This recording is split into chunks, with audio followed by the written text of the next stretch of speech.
before he passed, which is, it's now up to you. Correct.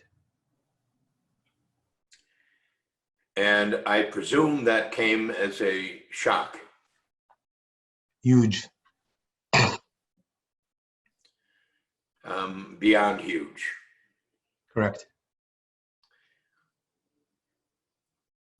And for the life of me, and this is my outsider speaking,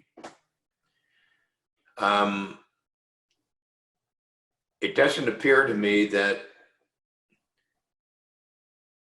anyone's woken up to that. Meaning, then what?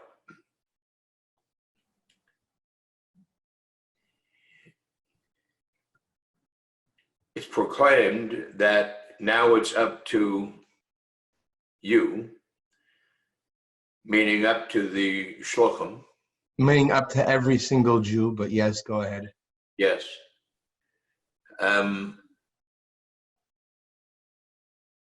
And I presume there's a time period involved.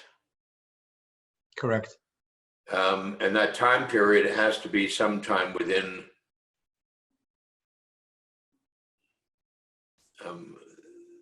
the 2000 period of time. When does it end? Well, the thing is, there's one more point that's important, because it ends in 200 and something years, but that where it has to happen. But actually, the further than that, the Rebbe said something that no other Jewish leader ever said before, and that is that now it's here already. Now it's what? It is here already. The spirit of Mashiach is here already, and it's something now that there's we are in the last milliseconds of childbirth, and that's what we're going through right now. Your struggle, my struggle, is part of our childbirth that we're going through right now. And the ultimate that the Rebbe was saying is that, but it's up to you, is that it's going to happen. That means since the Rebbe promised it's going to happen in our times, that means, that's good. We're in the midst of it. And there are plenty of people that are observing current events in the world and seeing them as open and clear fulfillments of prophecies that were said of old.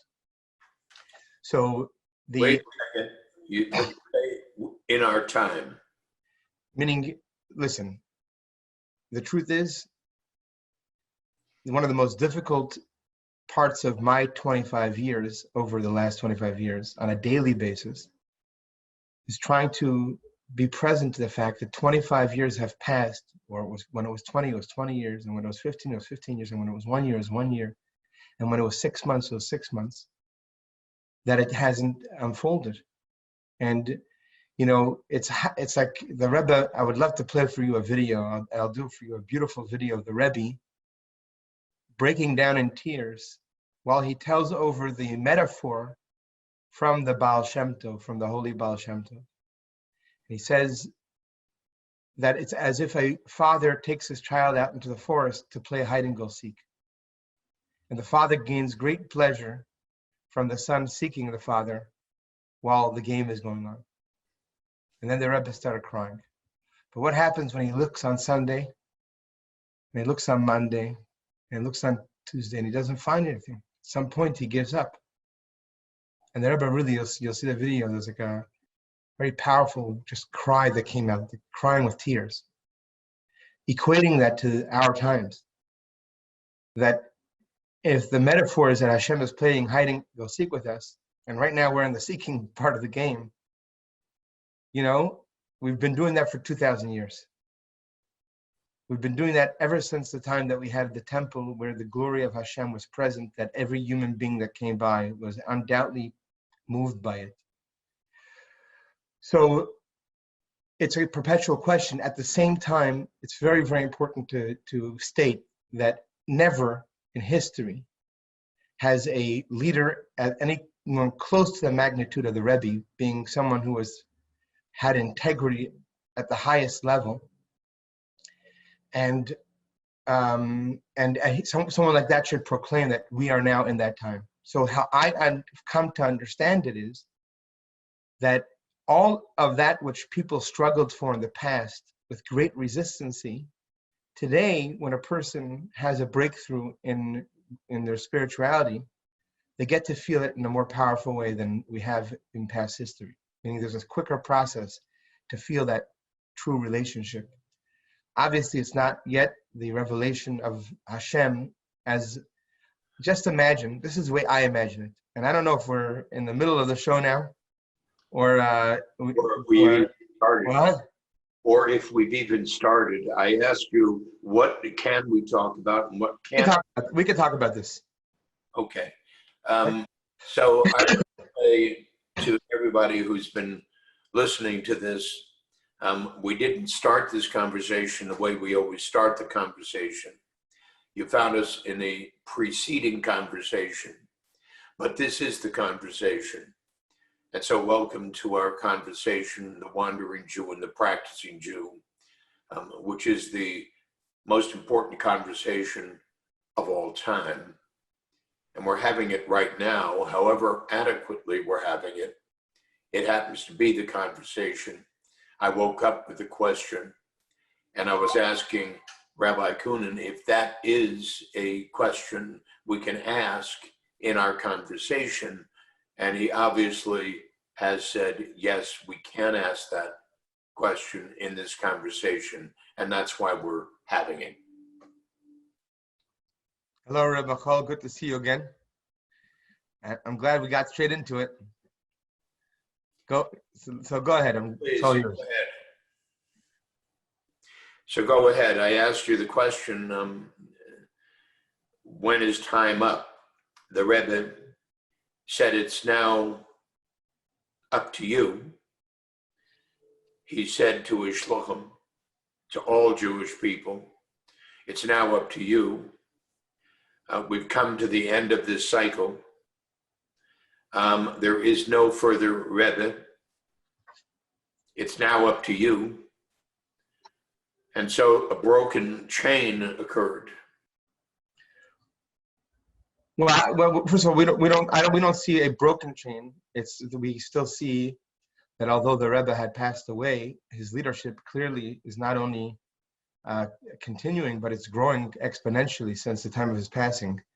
And such it is with any tzaddik, with any righteous person. The Torah tells us that because their entire life was all about spirituality, so therefore when they transition out of the physical body, that still remains, because that fountain continues to pour from the teachings and from the manuscripts and from the recordings and the videos. So the way that I understood, but at the same time, yes, the Rebbe put it into our hands, and I want to explain what that means. Ever since the Torah was given, when the Torah was first given, we had this euphoric connection that was so present and internalized in everyone that was there, 2.5 million Jewish people. 40 days later, excuse me, Moses came down from Mount Sinai, and the Jewish people were serving a golden calf, the second of the 10 commandments. At that moment, our divine awareness that we were living with was diminished. Now, of course, the obvious question is, how could they come to serve a golden calf while having divine awareness? That's a different conversation. But the point is, it was diminished. And let me explain what that means in my understanding of it, okay? So imagine today, under the microscope, we could see what's going on at the nano level of everything. But of course, you need a microscope for that. Imagine if they'll develop something that suddenly you get to see things in their microorganism. Especially for a scientist who understands what those are, boom, a whole new situation is what's being observed when he looks at the human being. Something's completely transformational for that person who understands the intricacies of it. But of course, in his case, he has to understand it. But the truth is, just like there's a microorganism going on physically, the same is also true spiritually. When we, of course, it seems sometimes to be a contradiction by believing in one God and then at the same time seeing all types of scenarios going on in the world which seem to be so the opposite of that. But there's a conversation to be had, and it is within the esoteric teachings of the Torah, that enlightens us to the system through which the Creator puts forth the universe. And part of that, a very important part of it, is that it's all about concealment. In order for the universe to have taken place as it existed until today, much and most of what is happening in our universe had to be concealed from us. Because if not, the game that we're in would not work. We would not have free choice. But that only goes on for a period of time. And that period of time is what we're in now. And during that period of time, before the concealment is removed, we're meant to remove that concealment within ourselves. In other words, what does it look like when a person is aware? How does a person react when a person is aware that everything is one and everything is in that interconnection? How does a person behave? How does a person think? Everything, of course, would change if we could observe that with our eyes. Well, we could observe it, but that's with this eye today. And by internalizing the messages and by doing the work that demonstrates, the point that we are now bringing that spirit into our physical beings, which is a product of the concealment. But that comes to an end at some point. And that end is when the curtain gets removed.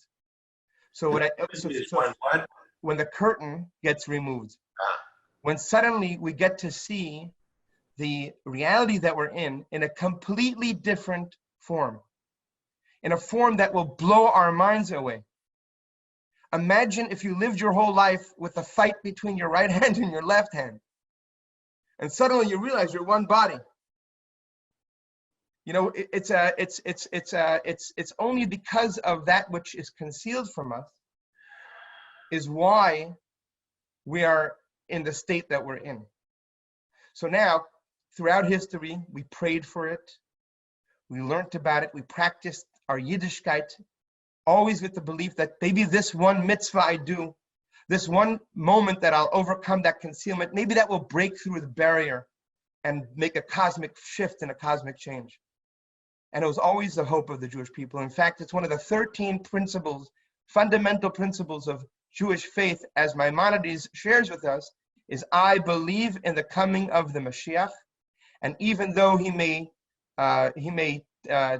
tarry, I believe with complete faith. Yet, never before in history has someone with the prophetic vision of the Rebbe, and I say that with certainty. You can watch videos of what's called My Story with people who had amazing experiences, miraculous ones with the Rebbe. And yet the Rebbe was a great Torah scholar, taught extemporaneously, spoke about all matters of Torah. And yet he did something that no other Jewish leader did. He said, we are here now. All we have to do is open up our eyes. All we have to do is open up our eyes. The way I understand that is that although divine providence was concealed from us in the past at a greater level, today, if a person is willing and ready to open up their eyes, they'll start to see it more and more. They'll realize nothing is a coincidence. They'll realize nothing happens by mistake. They'll realize everything we hear is because of something important to teach us. This is something we are more close to, and it's more accessible to us. And then there's that moment of breakthrough, where there's a cosmic shift. So when that moment takes place, how I understand it is the following. Sometimes we're forced into a new consciousness. Sometimes we choose a new consciousness. I think of it, and I think that the Rebbe was begging us to be the leaders in introducing the new consciousness so we don't have to go through experiences that force us into that consciousness. That's how I understand it. And you mentioned earlier, questioning, well, if that's the case, then why isn't there like a military effort to get the light out there and to help people turn on their own lights within themselves? And I will say that the same resistance that you cannot describe when you speak about it, the last the last time we spoke, or this time before, about your own resistance, that is true everywhere. So it's part of the battle that we're in. But I will assure you that not only are we close, but especially because of so many different factors, because of a different which belongs in a different, I believe, in a different conversation. The things that the Talmud tells us will occur in the immediate moments before that cosmic shift takes place is happening now in our times. And so therefore what the Rebbe pushed us, and it really wasn't only for shluchim, but telling everybody, listen, part of the Messianic era is that you're still going to be you, and you're still going to be a regular human being, and still going to be a regular physical person, but the same you that you are now will be a container that only is interested in how it could serve its purpose and how it could serve why it's here.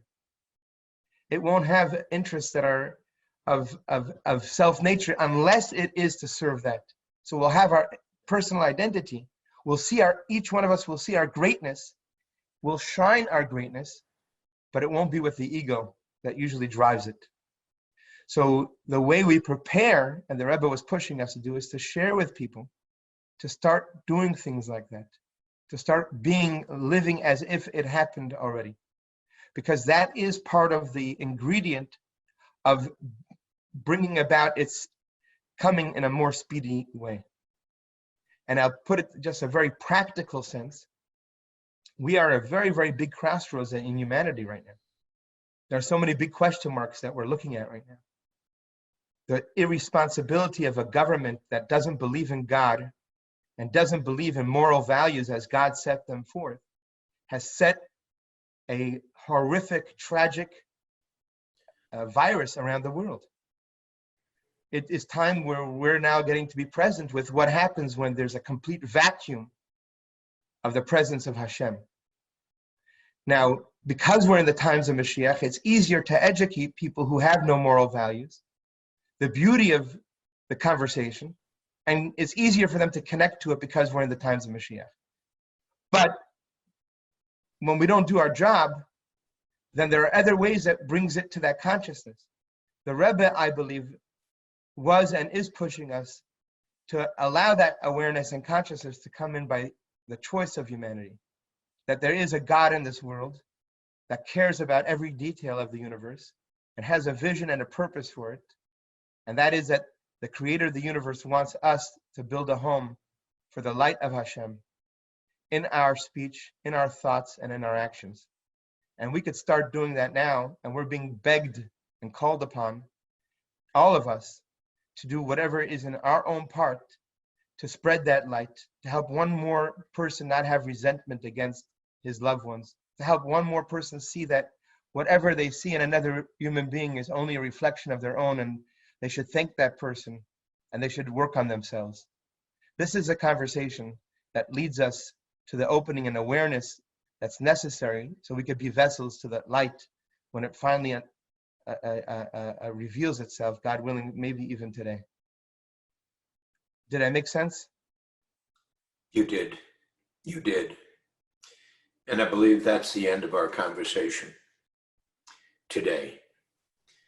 Ladies and gentlemen, I have nothing to say or to add to what Rabbi Cunin just expressed, but I asked for it and he shared it, and now you've heard it. And now, as the Rebbe said, it's up to us. See you tomorrow.